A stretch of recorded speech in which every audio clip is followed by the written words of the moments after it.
La dame au lait.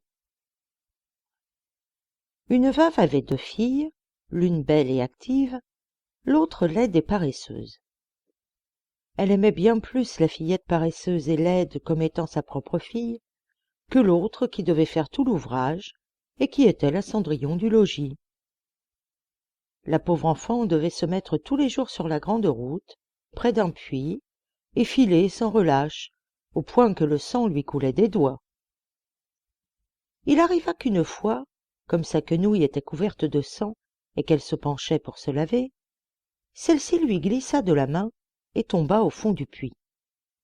La pauvrette fondit en larmes et courut chez sa belle-mère, à qui elle conta son malheur.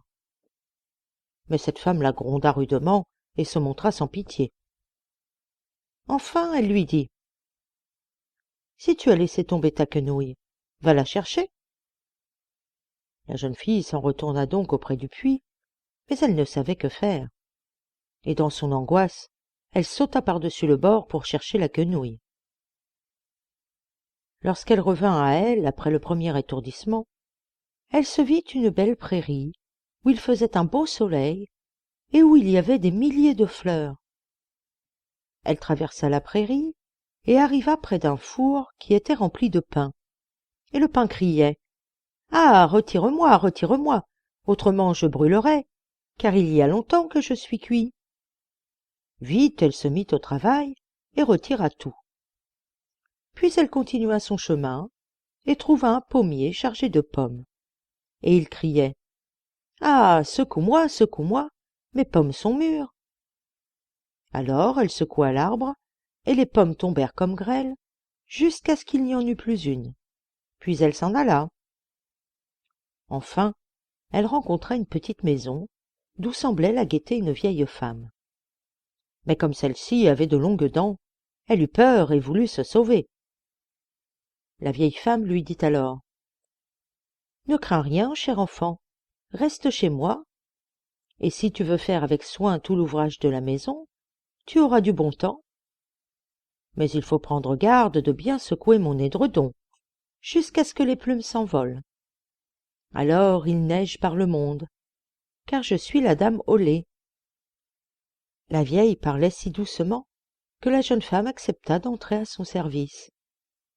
Elle faisait tout à souhait et secouait toujours l'édredon de toutes ses forces. Mais aussi avait-elle une vie des plus agréables, point de mauvaises paroles, et chaque jour de la friture et du rôti. Il y avait déjà quelque temps qu'elle était chez la dame au lait, lorsqu'elle devint triste jusqu'au fond du cœur.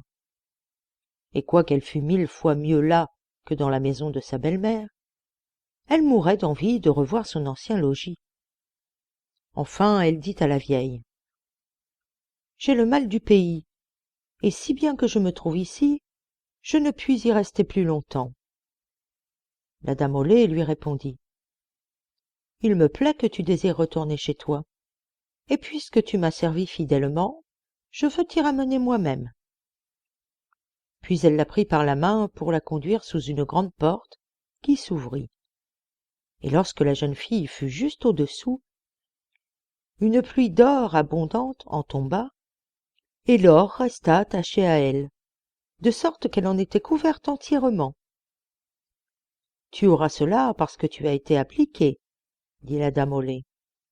Et elle lui donna aussi la quenouille qui était tombée dans le puits. Ensuite, la porte se referma, et la jeune fille se trouva de nouveau sur la terre, près de la maison maternelle.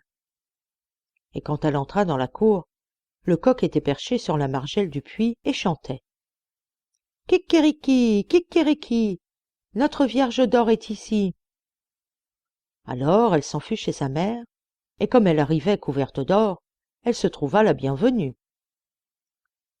Quand la mère eut appris comment cette richesse lui était échue, elle voulut procurer le même bonheur à sa laide et paresseuse fille.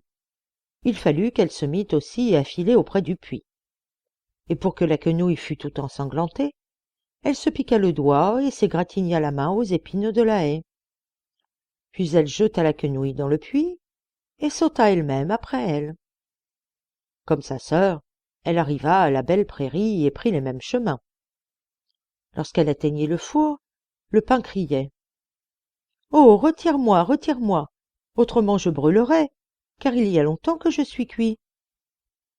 La paresseuse répondit: Je n'ai pas envie de me salir. Et elle continua sa route. Bientôt elle trouva le pommier qui s'écria: Oh, secoue-moi, secoue-moi, mes pommes sont toutes mûres. Elle dit: Oui, n'est-ce pas, pour qu'une pomme me tombe sur la tête? Et elle s'en alla plus loin. En arrivant devant le logis de dame Oley, elle n'eut pas peur, car elle avait déjà entendu parler de ses grandes dents, et s'y mit tout de suite en service. Le premier jour, elle se contraignit à être appliquée, et fit tout comme le lui disait la dame Oley, car elle pensa alors qu'il lui en reviendrait. Le second jour, elle commença à faire la paresseuse. Le troisième, ce fut encore pire. Elle ne voulait plus se lever de bon matin, faisait fort mal le lit de la dame Oley, et ne le secouait pas pour en faire voler les plumes. La dame Oley fut bientôt fatiguée d'elle, et lui donna son congé. La paresseuse en fut ravie, pensant que la pluie d'or allait venir à présent. La bonne dame la conduisit comme l'autre sous la grande porte, et quand elle se trouva juste au-dessous, au lieu de l'or qu'elle attendait, un chaudron de pois lui fut versé sur la tête. « Tu as maintenant la récompense de tes services, » dit la dame Oley en fermant la porte. C'est ainsi que la paresseuse s'en retourna, toute couverte de pois.